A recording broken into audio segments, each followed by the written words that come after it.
Hi, everybody. Welcome to our very first webinar in the Patient Engagement Travel series. We're really happy to have you with us today. Let me introduce myself first. I am Estelle. I'm a patient myself, and I work at Infinity Communications. We are a health communications agency based in Geneva, and we're keen to help people learn about patient engagement. Today, being our first webinar day, is also Rare Disease Day, the 28th of February. So we wish to express our solidarity to our fellow patients with rare diseases. And I would like to welcome today's very special speaker, Joan Jordan. Welcome, Joan. Hello. Joan is a EUPATI Fellow. She is a patient expert living with multiple sclerosis, MS, and she is from Ireland. We're going to be inviting people from different parts of the world to speak to us. So Joan will be telling us about her very interesting and diverse experiences, notably two of them relating to art and her advising on clinical trial design. Welcome, Joan. Thank you so much, Estelle. I'm delighted to be here. Now to start, tell me about this brand new series. It's called Patient Engagement Travels. Who is traveling? Where are they traveling? Who are they traveling with? This is a good question. We're calling this Patient Engagement Travels because, well, it's all about the terrain, the landscape of patient engagement. We want to explore all the different ways that patient engagement happens and the different kinds of entities that patients reach as they go on their journeys. We want to demystify patient engagement and to give the viewers with us concrete examples, really tangible examples of how patient engagement happens. So we wanted to turn this landscape into something that is accessible and friendly and also inspiring about good work that's happening. That is awesome. It's a bit like Google Maps for patients, I think. And when I got diagnosed with multiple sclerosis 14 years ago, I had to find my way. I had no map.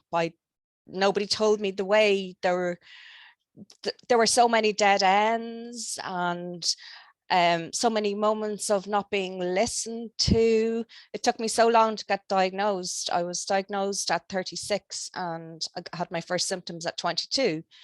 The series should help other people find their way as a patient. What do you mean by patients in this series? Can you define what you mean as a patient?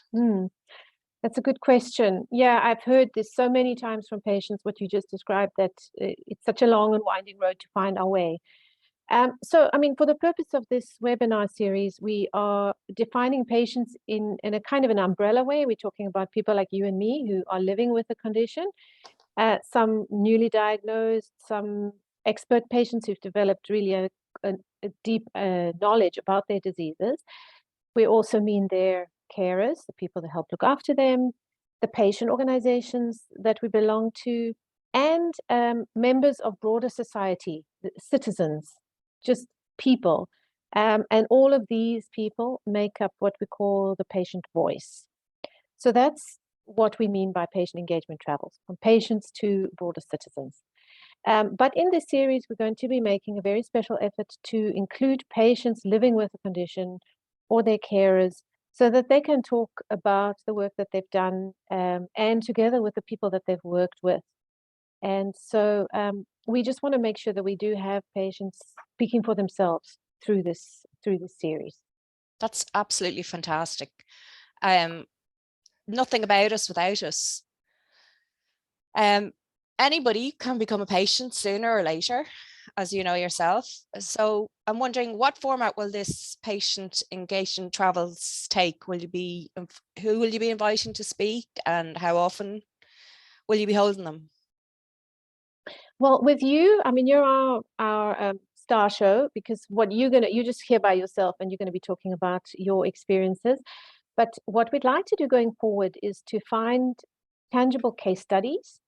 And in that case study, showing some kind of patient engagement, to have a topic expert, somebody who's been involved, and then a patient expert, somebody that they've worked with, to talk about the joint work that they've done, and to hear from both sides what it was like for them to do that work together. So we'll be doing this systematically, looking at these case studies through the series. And this is a comment for everybody who's watching with us today. We will, at the end of today's webinar, we will share the resources with you of all the things that we show today. There's also a Q&A chat up above, and you can put some questions to us for Joan to look at the end of today's webinar. Oh my goodness, Estelle, it sounds amazing. You can't imagine how handy I would have found this when I did get diagnosed. Who are you trying to reach with the series, and who do you think will be interested? Anybody who's interested is welcome, Joan. We would like to have anybody here who's curious about how patient engagement works and who's looking to do it in their own work. They're all welcome. So that would be pharma companies, for example.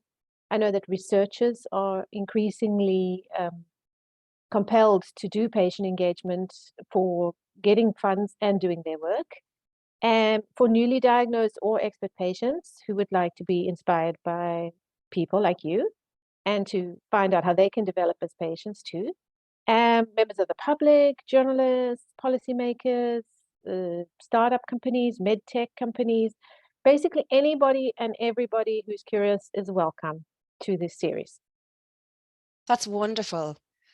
So I'm just looking at the infographic, the patient engagement travels. It's busy, isn't it? On the landscape, there are icons of buildings scattered about. What do the buildings represent? That's a good question. You should be able to see on the slide that we're showing that we have created 8 kinds of entities that we believe that patients are engaging with, where it's happening, and where it can still happen, where more can be done. There will, of course, in many kinds of work, there'll be some overlap, which is perfectly fine and actually desirable. So you can see here we've numbered them. There's not a particular chronology, but the first is communities and patient associations, patient organizations. The second one represents academia and research institutes, often institutions that are actually funding research. Authorities, number 3, that's quite a broad category that we have to cover governments, regulators, payers, insurers, parliament, and laws that govern things that affect patients in different countries, whether they be local, regional, national, whatever. The fourth one is healthcare innovation. So that would be, things like digital apps, smart devices, that kind of thing. Number 5 over there we have is healthcare providers and services. So that's where we typically go when we're looking for help, whether it's primary healthcare, secondary, or specialist, or hospitals or clinics. Basically all of those places that patients go when they're really looking for help. The 6th one is the workplace, because the workplaces have people, which means workplaces have patients, and many of us have workplaces, so they need to work with us as we manage our conditions. The 7th one we have there is the pharmaceutical industry, which would also include medical devices and the things that they develop. And the 8th icon we have there is called schools and places of learning. And that can be really anywhere along the spectrum that people engage with learning, all of us, or it could also be places of learning for healthcare providers that they can learn about diseases and so on. So those are the 8 icons that we are exploring on the map. That's very comprehensive, Estelle. I've zoomed in on your landscape and I see that there are danger signs, there are speed bumps, there's traffic lights, there's roads that go nowhere, there are bridges that are not accessible to all, there's even a car crash. I think that it shows the patient reality of how things are not straightforward, how difficult the journey can be. It took me 14 years to get my diagnosis of multiple sclerosis, taking a long and winding road with numerous setbacks and dead ends. And there really is no straight path from A to Z for patients and their carers. I absolutely agree. There really is no straight path for us as individuals, and even in the good work, you know, that we're involved with. It's not linear. Definitely not. It calls for a lot of creativity, which brings us to the next point. What I would like to do is to show your artwork to the people who are with us today.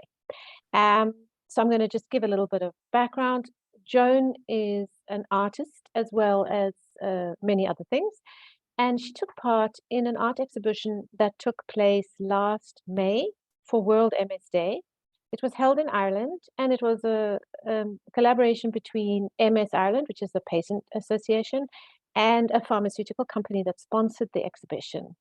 And Joan took part in two different ways. So please tell us, Joan, about how you took part in this exhibition. Sure, Estelle. I'll just let you know first that I trained as a software engineer, and I worked pre-diagnosis. I worked as a telcos engineer all over the world. So this was my first toe dipping into the world of art, and what an exhibition it was. So my piece was called 35 lesions because I have 35 lesions on my brain. Aren't they beautiful? They are. So I kind of wanted to celebrate the fact that you can see inside my head and see that this is what is causing my multiple sclerosis, even though from the outside I may look pretty normal. So I also made an interactive skeleton showing my symptoms. Frustration really led me to express my symptoms via art. I couldn't see a better way to describe the invisible symptoms that I had than through art, because it took me so long to get diagnosed. Textbook descriptions of symptoms or scientific articles are also, they're often very dry, don't convey what it's really like. But if you look at the skeleton, that's the corset is the MS hug. It's wearing an adult diaper. The pins and needles in the arms. There's a corkscrew going through its skull, which represents a headache that I've had for about 25 years. Wow. Just a piercing headache that just never goes away. So there's also a vibrating finger. It's actually an interactive vibrating finger because I get tingles in my fingers. So yeah, the exhibition was really, really good because we did it as a group. So what lies ahead for you as an artist, as an individual or in groups? How will you be carrying on with your art? Well, I definitely will be continuing with my art because of the interaction and because of the response that I got from both my MS community and also it was on display in a medical center. So healthcare professionals got to see how we see our MS. I will be continuing both my individual personal art and with other art group activities. And I really like this quote. It's if everyone helps to hold up the sky, then one person does not become tired. So I really do like working in a group. I think it's a bit lonely if you're, as a patient advocate, if you're working on your own, because there can be a lot of frustrations and dead ends, and it's good to have solidarity. It's good to have people to work with together. We're stronger together. I agree. There's a great feeling of community across different types of patients sometimes. And that art that you created was really compelling. It's very, very striking. I love the idea of the interactive skeleton, that people can actually look at it and touch it and so on. Thank you, because quite often people are afraid to ask about my multiple sclerosis and how it affects me. So it was a really good segue. Yeah, that's excellent. It's really an excellent way to help people understand. Okay, and then what was the public response to this? How did you get, like, did you get media coverage? What happened with the public interest? And the exhibition got great media coverage across Ireland, and there was really diverse range of artists because, as you know, multiple sclerosis now become a disease which is often diagnosed pediatric. So you've got a whole range of people expressing how they feel about their chronic illness. So I was interviewed by the Sunday Business Post, and the media coverage was very broad, and it promoted awareness, positive awareness about MS symptoms and resources. That's amazing. Yeah, I remember seeing you in the newspaper and with your art. It was lovely. And it's great to get diverse coverage in different kinds of media too, right? To reach different audiences. Yeah, that's it. Okay, so that brings me to the next image, which we have here, which is about you writing blogs. I wanted to ask you, in what other creative media you have taken part to create awareness about multiple sclerosis?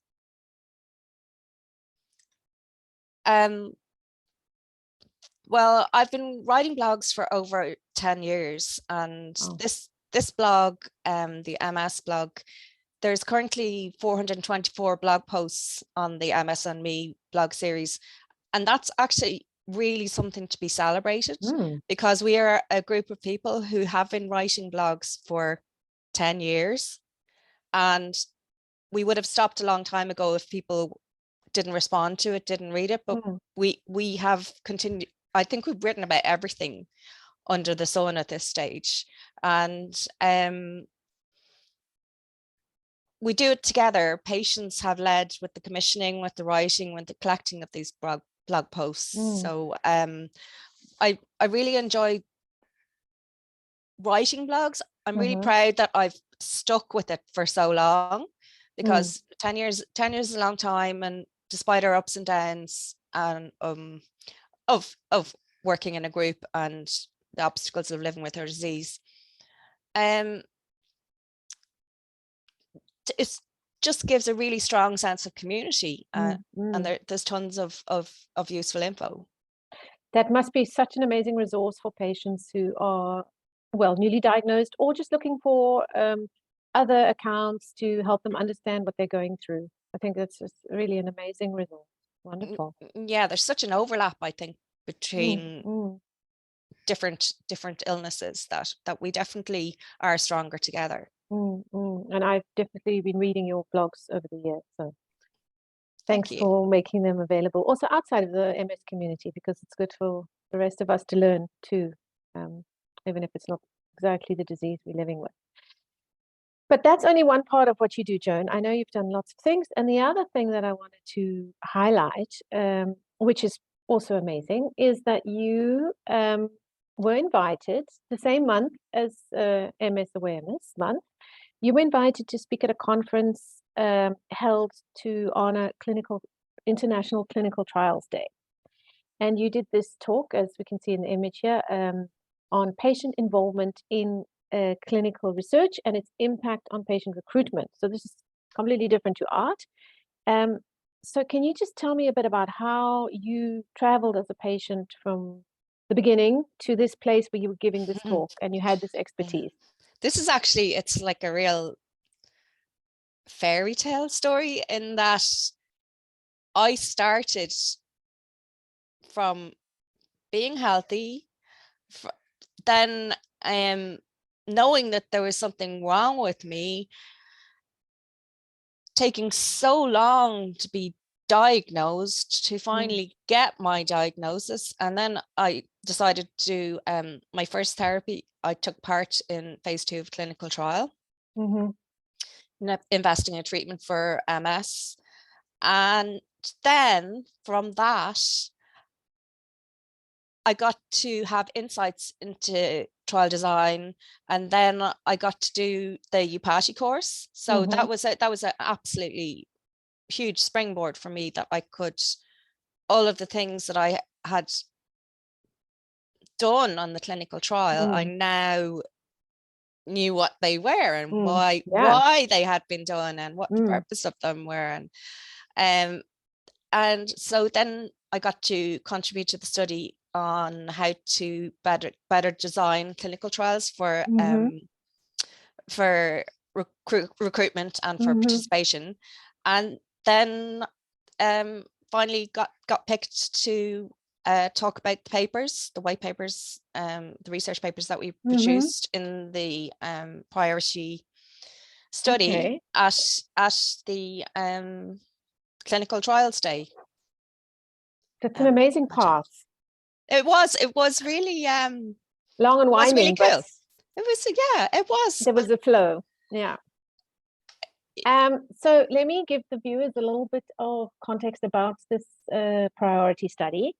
It's called Priority, and it means prioritizing recruitment in randomized trials. And what I learned while doing a little bit of research on this was that there has been, not much evidence to guide researchers on how people are effectively recruited to take part in trials. So this priority study relates to recruiting people, what we call recruiting, and retaining, keeping them in the trial so they stay to the end. And it looked at what are the most important things that we need to know for people taking part in trials and keeping them in them. Can you please explain why recruitment and retention are so important? Absolutely. First of all, I'll say that if you haven't walked the walk of participating in a clinical trial, then you cannot know what it is like to go through it. So definitely. That's why it's so important to have participant involvement in this research. The dropout rates on clinical trials are just appalling. They lead to wasted trial efforts. Often, if a clinical trial is not successful, the results are not published as widely. Completing clinical trials it's just crucial, and it's all about getting good drugs to patients faster. That's what it is. So recruitment and retention are essential parts of that. There were frustratingly few clinical trials for multiple sclerosis in 2011 when I took part in one. But now, because more trials have been completed in the meantime, there are lots more treatments options available for multiple sclerosis patients. So with better recruitment and retention, the options and treatments can be increased even more. And I'm hoping that one day a cure will be found for multiple sclerosis. Yeah, we need all of those trials, those foundations of research for there to be progress. And in this case, your lived experience that you were really yourself a trial participant counts as absolutely crucial, valuable experience. Can you give us an example of how a trial might be patient unfriendly, of something simple, relatively simple, that could be changed to help a person stay in a trial? Absolutely. The clinical trial in Dublin I was on required me to drive 1 hour from my village to do an on-site pregnancy test. That was the first thing that I had to do, because, as you know, you cannot be pregnant or breastfeeding during some clinical trials. Yes. And so what I had to do was to travel all the way there, find a parking space. People with multiple sclerosis do have issues with incontinence. So it would have been much better for me to have given a sample at a local healthcare centre, closer to my community. Or more comfortable to have been allowed to have brought a recent urine sample instead of being expected to arrive with a full bladder. So basically what was happening, because of this pregnancy test every month, was I was taking an hour to travel to the centre, having to drink about 10 glasses of water, produce a sample, and then proceed with the trial. And I was always under a time pressure because I had to get back in time. Yeah, because I have young children at the time, and so it just puts, I think, unnecessary pressure. On me as a trial participant. Potentially fairly simple to do in a different way. Yeah, that's a very good example. It is. Okay, and then what was the actual final outcome of these studies, this priority study? Well, the priority study brought together patients, carers, and clinicians for what we call priority setting partnerships. So we literally voted on priorities questions to ask when designing a study. Now, I must say, as a patient, I was involved right from the start in this study. That's great. Right from the beginning, right from the design. I told you I was a software engineer, and it's so important to be involved right from the start as a patient, because otherwise the wrong thing will be made. So from the questions, there was a lot of work done by the team. I'm in awe of the team, really opened my eyes to research. But from the results, they developed a list of top 10 key questions, and the study process and findings were published. And that's a big deal. So tell us about that. Oh, well, yeah, it is a big deal, actually, because like I said, coming from a very different background, from not being a patient at all to not being aware of much about research, to actually being allowed by the generosity of the team to take part and learn, to participate in a research paper was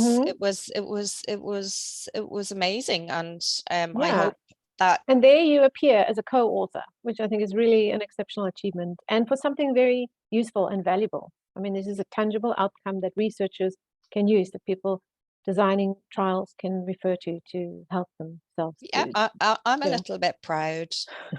And so you should be. So, okay, so we have seen that you've participated as an artist, that you've been interviewed in local media, that you've been a blog writer, and you've also contributed to these research articles. I find that amazing. I think it's just a wonderful example of the different kinds of things that patients can do. I did ask Joan to give us something in Irish, because we're going to be having different people from around the world, and I'd like to hear sayings and quotes and so on, inspiration from their different cultures. So can you please pronounce this for us, Joan? I cannot. I'll clear my throat. This is very important. I think it's at the core of patient involvement and how we're stronger together. So here it goes. So there's no strength without unity. And that's something you've experienced in the patient community, right? And also in collaborative projects that you've done. Like this, I mean, I think it goes up in layers, doesn't it? That between patient communities, between then different stakeholders in the quest to find better medicines quicker. So yeah, it nails it. Okay, that's lovely. I'm not going to try and pronounce it. Now, what we have next is some questions. Collected a couple of questions while we've been talking. So the very first question we have for you is, are patients always keen on being called patients? Sometimes we wish to forget we are sick. Not so. What do we think about that? I've actually I don't know how many times I've had this conversation, and it's not the word patient. It's what it means. So I would like to forget the fact that I have multiple sclerosis, and unfortunately, because there is no cure for it, it's always in my head. It's always on my shoulder. It's never going away. Yeah. You could spend all day thinking about it, saying, why did this happen to me? But I would prefer to try and focus on making things a bit better for patients and working together and trying to do something positive about it. But to be honest, since some people are born patients, I became a patient, and it took me a long time to get diagnosed. It took me 14 years to get diagnosed. But I would welcome alternatives to the word patient, but at the end of the day, I don't really think it's about the word patient. It's more about our actions and how we work together and what we do and what we achieve. Yeah, I think that's a good conclusion, that the labels and words are one thing, but actions are another, and often much stronger. Okay, another question. Joan is a EUPATI Fellow. What is EUPATI, and how did your affiliation with EUPATI help you in your work as a patient, Joan? This reminds me a bit of your diagram, Estelle, of the I just one day was walking along, because I can't run anymore, and I came across this EUPATI thing, and got curious and looked it up and found out it was the European Patients Academy, and that I was going to have the opportunity, if I got on the course, to learn about medicine's research and design from bench to bedside. Because, like I said, before I was a software engineer, I knew all about mobile telephones, but I didn't know much about healthcare, and that really impeded me in that I didn't understand. I did do a clinical trial, and I gave informed consent, and it was informed consent. I'm not saying it wasn't informed consent. I'm just saying that I did not know what informed consent was. The whole concept was, nobody had ever explained to you what informed consent really was. Exactly. Yeah. So when I did my EUPATI training, then we came across informed consent, and I said, oh, now I get it. That's what that was for. Yeah. And it just brings it all together. Yeah. And also, I think for me personally, the value of the EUPATI network, without EUPATI, the two of us would never have met, and that would be a tragedy, wouldn't it? It would have been a tragedy. And the value of the EUPATI network, the face-to-face connections, meeting in person, building relationships with other patients and carers. I've done so many projects now with EUPATI Fellows, and it's great because they're not from the multiple sclerosis community, which is what quite often happens, is that you stay within your own community. Yeah, so I agree. It's been really interesting to find out what happens in different countries. I actually lived abroad for 4 years. I had my first child in the Netherlands. So I've had experiences of other healthcare systems in different countries. So that's another thing that is, I think, is very interesting. Why are we constantly reinventing the wheel when there's good practices that exist and we need to find them and use them? Exactly. Okay, we've probably got time only for one more question, because we have a poll at the end and we'd like our viewers to take it. The next question we have goes back to the questions, those research questions. So we wanted to ask, we'd like to hear about one of the questions and what they mean, and if you could explain perhaps one of these questions. Sure. Well, let's go straight to number one. What motivates a participant's decision to complete a clinical trial? That's a really, really interesting question, I think. And is it altruism? Is it what makes a person want to put themselves out to contribute to research? Another one for recruitment was, how can randomized clinical trials become part of routine care and best utilize current clinical care pathways? And that was what I was talking about the urine sample at the start of every trial, at the start of every visit. That why can't we do as much as we can locally? Why can't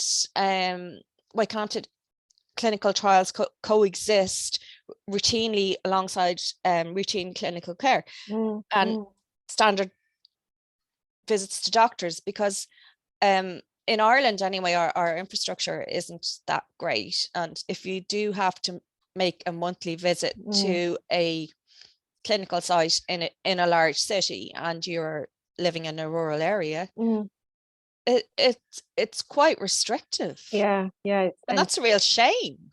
It's a pity. It's true. There's so much savings, time saving, energy saving, efficiency that could be one.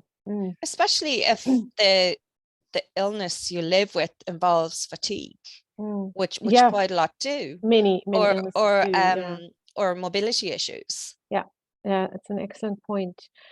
Okay, last question. What is Joan looking forward to in terms of how the MS landscape is evolving? What developments might be ahead? Well, I'm looking forward to a cure. Great. That's the short answer to that one.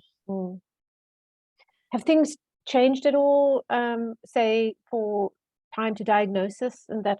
Absolutely. Because I didn't get diagnosed until I was 36. That was 14 years on. When I was 22, I went to the eye and ear hospital. I couldn't see properly out with one of my eyes. I was told to take 2 weeks off work and not to watch TV for 2 weeks. Now people are getting diagnosed pediatric. That's incredible. Yeah. And the choice could save you 10, 20 years of, or 35 lesions. Or 35 lesions. Yeah. Yes. If you were to get your treatment earlier, right? Yes, absolutely. Yeah. And there's so much more variety now of treatment. Choice of treatment. Yes, you can, I believe, take an MS treatment and get pregnant. Which at the time wasn't the case. No, I actually had my children before I got diagnosed, so that was it wasn't relevant, but it's quite a big issue for a lot of people, and so people getting diagnosed much sooner, much better outcomes, more choices, and without clinical research, none of that is possible. Yeah. And without public awareness, because that helps people know about symptoms. I mean, public awareness has an important part to play in people being vocal about when they have symptoms and saying, I want to know what this is, what is behind this symptom. And I think people are taking much bigger ownership of their own health these days. That's a good thing, and it's something I hope to see more and more across all patient groups. Unfortunately, we could talk for hours, but we're going to have to wrap up now. And I know Joan has many more exciting stories to tell and interesting experiences. We're going to thank you to everybody who's been with us here. We've had a really good turnout, and thank you so much, Joan, for being here and sharing your stories and your very personal struggle with us. No problem. And you do say it was a struggle, but it was a good struggle in that I can see things are happening, and we're stronger together. We work stronger together, so you can see progress getting made. So that's amazing. I think it's worth it. It's gratifying in a way, right, to see that progress. Yeah. So this is the end of our very first webinar. Thank you, everybody. There's a lot happening in patient engagement. As you can see, it's an exciting field. If you'd like to share a case study you have or to find out more, you're welcome to contact us. And please stay on the call. Don't log out yet, because we're going to give you a poll, and there'll be just a very few short questions to answer to give us some feedback. And we look forward to seeing you next time. At the end of April, we've got a really lovely case study to share with you. So stay in touch, and thanks for being with us today. Thank you so much. And thanks to everybody for tuning in.